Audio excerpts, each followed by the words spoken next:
Capítulo 2. La ley del garrote y el colmillo. El primer día de Book en la playa de Daiea fue una pesadilla. Todas y cada una de las horas estuvieron llenas de conmoción y sorpresas. Lo habían arrancado de golpe del centro de la civilización y lo habían arrojado bruscamente al corazón mismo de lo primitivo. Ya no era una vida regalada, acariciada por el sol, sin otra cosa que hacer que dormitar y aburrirse. Aquí no había paz ni descanso, ni un momento de seguridad.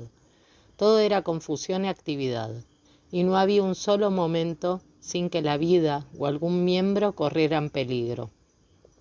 Era necesario estar siempre alerta, porque aquellos perros y aquellos hombres no eran perros y hombres de ciudad.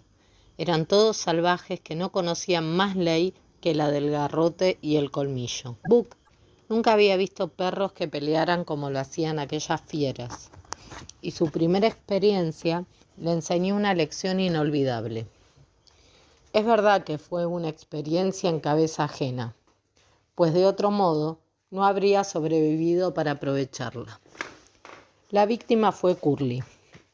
Habían acampado cerca del almacén de leña y Curly, con su talante cordial, se acercó a un fornido husky del tamaño de un lobo adulto, aunque apenas la mitad de grande que ella. No hubo advertencia previa, solo una embestida fulminante, un choque metálico de dientes, un retroceso igualmente feroz, y el morro de Curly quedó abierto desde el ojo hasta la quijada. Era la forma de pelear de los lobos, golpear y recular. Pero hubo algo más. 30 o 40 perros esquimales se acercaron apresurados para formar un círculo alerta y silencioso en torno a los antagonistas. Book no comprendía aquel silencio expectante ni la ansiedad con que se relamían. Curly se abalanzó sobre su adversario, que volvió a atacar y a dar un salto hacia el costado. El husky recibió la siguiente embestida con el pecho de forma tan peculiar que hizo perder el equilibrio a Curly. No volvió a recobrarlo. Esto era lo que el círculo de perros estaba esperando.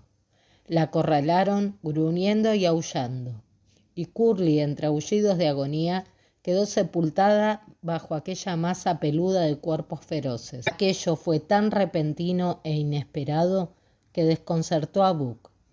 Vio a Spitz sacando la lengua escarlata tal como hacía al reírse, y vio a François que, blandiendo un hacha, saltaba hacia el centro del círculo. 3 hombres armados de garrotes le ayudaron a dispersarlos. No les llevó mucho tiempo. A los 2 minutos de la caída de Curly, los últimos asaltantes fueron ahuyentados a garrotazos. Pero ella yacía mustia y sin vida sobre la nieve ensangrentada y pisoteada, hecha literalmente pedazos, y de pie junto a ella, el mestizo profería terribles maldiciones. La escena se repitió a menudo como una pesadilla en los sueños de Book. De modo que así eran las cosas, nada de juego limpio. Una vez en el suelo había llegado tu fin, pues ya se las arreglaría él para no caer nunca. Spitz volvió a reír y sacó la lengua, y desde aquel momento Book le profesó un odio amargo e implacable. Antes de haberse recobrado de la conmoción que le provocó la trágica muerte de Curly, Book experimentó otra peor. François le sujetó al cuerpo un aparejo de correas y hebillas. Era un arnés como el que había visto que, allá en la finca, los mozos de cuadra colocaban a los caballos. Y tal como había visto trabajar a los caballos, fue puesto él a trabajar, tirando del trineo para llevar a François hasta el bosque que bordeaba el valle y regresar con una carga de leña. Aunque su dignidad resultó gravemente herida al verse convertido en animal de carga, fue lo bastante sensato como para no rebelarse. Se metió de lleno en la tarea y se esforzó al máximo, por más que todo le parecía nuevo y extraño. François era severo, exigía obediencia total y gracias a su látigo la lograba en el acto.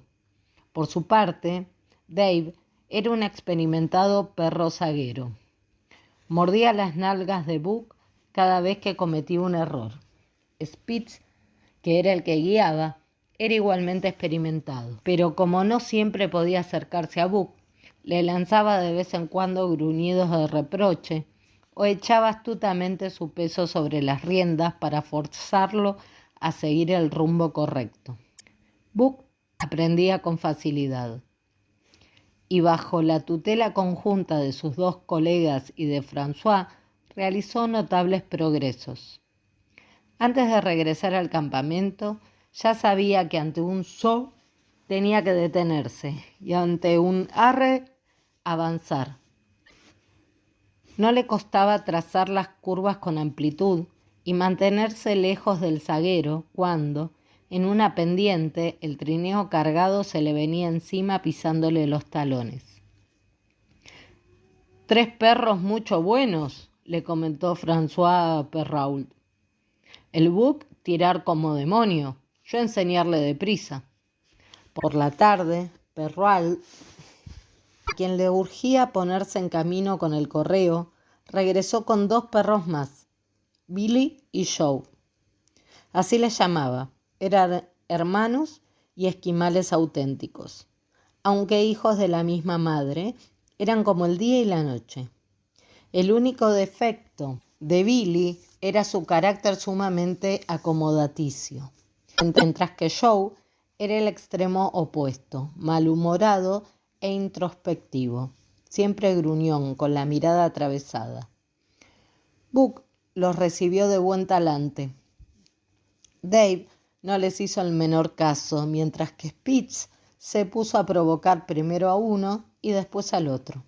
Billy meneó la cola intentando aplacarlo. Salió corriendo cuando vio que su intento era vano y emitió un gruñido, todavía apaciguador, cuando los afilados dientes de Spitz le dejaron una marca en el costado. En cambio, Joe, por muchas vueltas que diera Spitz, giraba en redondo sobre las patas traseras y le hacía frente. Los pelos erizados, las orejas hechas hacia atrás, la boca contorsionada enseñando los dientes. Lo esquivaba con el incesante movimiento de su quijada y un brillo diabólico en los ojos. Era la encarnación misma del terror beligerante. Tan terrible era su aspecto que Spitz no tuvo más remedio que renunciar a someterlo, y se desquitó corriendo tras el inofensivo Billy hasta los confines del campamento. Al anochecer, Perrault apareció con otro perro, un viejo husky, largo, enjuto y adusto, con el rostro plagado de cicatrices y un solo ojo cuyos destellos proclamaban un coraje que infundía respeto. Se llamaba Sol Lex, que significa el iracundo.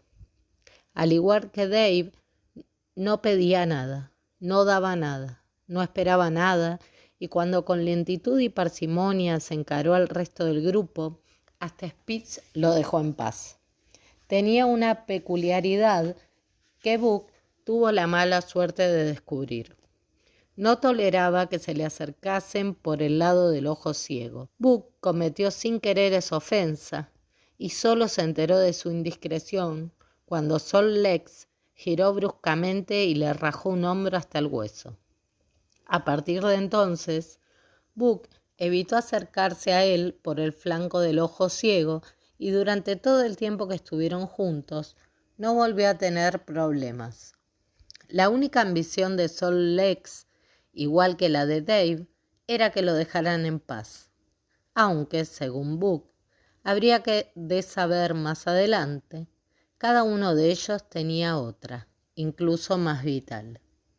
Aquella noche Buck se enfrentó al gran problema de dormir. La tienda, iluminada por una vela, resplandecía cálida en medio de la llanura helada. Y cuando con toda naturalidad penetró en ella, Perrault y François lo bombardearon con maldiciones y con utensilios de cocina, hasta que, recobrado de su consternada sorpresa, escapó ignominiosamente hacia el frío exterior. Soplaba un viento helado que lo entumecía y le maltrataba el hombro herido. Se echó en la nieve para intentar dormir, pero la helada no tardó en obligarlo a levantarse tiritando. Amargado y afligido, anduvo vagando entre las numerosas tiendas para acabar descubriendo que en un rincón era tan frío como cualquier otro. De vez en cuando se le echaba encima algún perro salvaje, pero él erizaba la pelambre del pescuezo y gruñía. Estaba aprendiendo rápido. Y el otro lo dejaba seguir su camino. Finalmente se le ocurrió una idea. Regresaría para ver cómo se las componían sus compañeros de equipo. Para su asombro, habían desaparecido. De nuevo deambuló por el extenso campamento buscándolos y de nuevo volvió a la punta de partida. ¿Estarían dentro de la tienda? No, no podía ser. De lo contrario, a él no lo hubiesen echado. ¿Dónde podían estar entonces? Con el rabo entre las patas y el cuerpo tembloroso, realmente acongojado, empezó a dar vueltas y más vueltas alrededor de la tienda. De pronto, la nieve cedió y al hundirse las patas delanteras, Buck sintió que algo se agitaba. Dio un salto atrás, gruñendo alarmado, asustado ante lo invisible y desconocido. Pero un pequeño ladrido amistoso lo tranquilizó y se acercó a investigar. Una varada de aire tibio subió hasta su hocico. Allí, hecho un compacto ovillo bajo la nieve, estaba Billy, que tras emitir un gemido propiciatorio y revolverse en su sitio como demostración de buena voluntad y buenas intenciones, se aventuró incluso, en beneficio de la paz, a lamerle a Buck la cara con su lengua tibia y húmeda. Otra lección, con que así era como lo hacían, Buck eligió confiadamente un sitio y con muchos aspavientos y desgaste de energía procedió a cavar un hoyo para él. En un santiamén, el calor de su cuerpo llenó aquel espacio cerrado y Buck se quedó dormido. El día había sido largo y arduo. Buck durmió cómodo y profundamente, aunque bufó y ladró luchando contra las pesadillas. Y no abrió los ojos hasta que lo desvelaron los ruidos del campamento que despertaba. En un primer momento no supo dónde estaba. Había nevado durante la noche y estaba completamente sepultado. Los muros de nieve lo oprimían por todas partes y un estremecimiento de temor le recorrió el cuerpo. El miedo del animal salvaje a la trampa. Era una evocación inconsciente del temor de sus antepasados, ya que siendo como era un perro civilizado, excesivamente civilizado, que no había conocido ninguna trampa, no podía sentirlo por sí mismo. Todos los músculos de su cuerpo se contraían instintivamente de forma espasmódica. Se le erizó el pelo del pescuezo y del lomo, y con un gruñido feroz salió en vertical hacia la cegadora luz del día, provocando a su alrededor una nube de nieve refulgente. Antes de aterrizar sobre las patas, vio el blanco campamento extendido ante él y, al tiempo que supo dónde estaba, recordó todo lo ocurrido desde el momento en que salió a dar un paseo con Manuel hasta la noche anterior, cuando había cavado el hoyo. Un grito de François saludó su aparición. «¿No te decir yo?», le gritaba a Perrault, el conductor de trineos.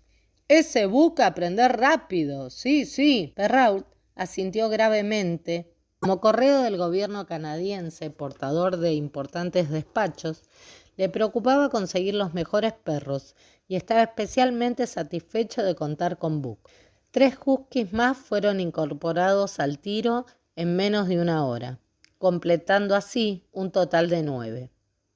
Y antes de que hubieran transcurrido otros 15 minutos, estaban todos sujetos al trineo y avanzaban con buen ritmo hacia el cañón de Dyea. Estaba contento de haber salido y descubrió que, aunque la tarea era dura, no le resultaba particularmente desagradable. Le sorprendió el entusiasmo contagioso de todo el equipo, pero más todavía le sorprendió el cambio que se había operado en Dave y en Sol Lex. Eran otros perros, completamente transformados por el arnés. La pasividad y la indiferencia los habían abandonado. Estaban alerta y activos, ansiosos de que el trabajo fuera bien y terriblemente irritables ante cualquier circunstancia que, por originar demoras o desconcierto, retrasase la marcha.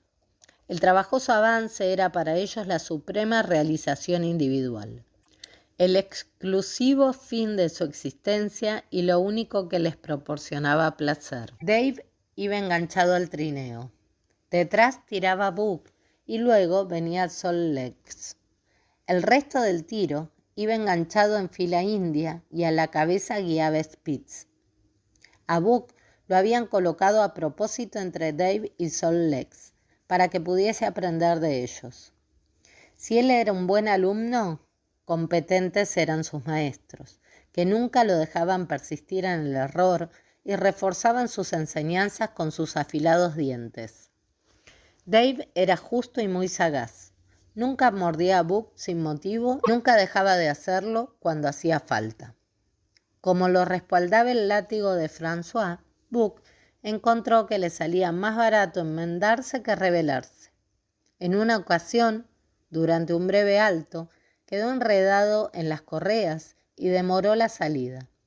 Dave y Sol Lex se abalanzaron sobre él y le administraron una buena paliza. La consecuencia fue un enredo todavía peor, pero a partir de aquel momento, Book tuvo buen cuidado de mantener las correas en orden y antes de que se acabara el día tenía tan dominada la maniobra que sus mentores casi dejaron de vigilarle.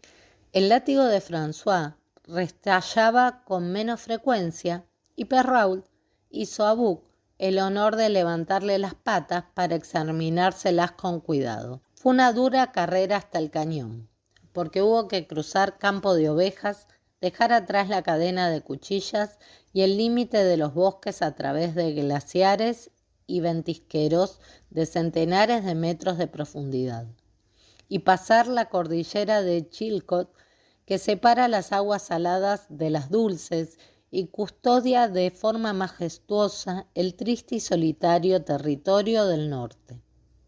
Recorrieron a buen paso la cadena de lagos que llenan los cráteres de extintos volcanes y ya avanzada la noche entraron en el enorme campamento situado sobre el extremo principal del lago Bennett, donde miles de buscadores de oro construían botes preparándose para el deshielo de la primavera. Book cavó su hoyo en la nieve y durmió con el sueño de los exhaustos. Pero antes del amanecer ya lo obligaron a salir a la fría oscuridad y fue enganchado al trineo con sus compañeros. Ese día hicieron 70 kilómetros sobre suelo firme, pero al siguiente y durante muchos días más tuvieron que abrirse camino con mayor esfuerzo, tardando mucho más tiempo. Por lo general, Perrault iba adelante apretando la nieve con raquetas en los pies, para facilitar el desplazamiento del equipo. François, que guiaba el trineo desde la parte delantera, intercambiaba a veces el puesto con su compañero, aunque no siempre. Perrault tenía prisa y se jactaba de conocer bien el hielo, una pericia indispensable porque en otoño el hielo era muy delgado y si había corriente de agua no cuajaba en absoluto. Día tras día, unos días interminables, se afanó Book en su tarea. Siempre levantaban campamento en la oscuridad, y los primeros grises del amanecer los encontraban dejando su huella en el sendero y con muchas millas ya recorridas a la espalda. Y siempre acampaban después del anochecer. Comían un poco de pescado y se arrastraban a dormir metidos en la nieve. Book estaba hambriento. Los 700 gramos de salmón secado al sol que constituían su ración diaria desaparecían enseguida. Nunca tenía bastante y sufría continuos retorcijones. En cambio, los otros perros, que pesaban menos y estaban acostumbrados a aquel régimen, recibían solo 500 gramos de pescado y conseguían mantenerse en buena forma.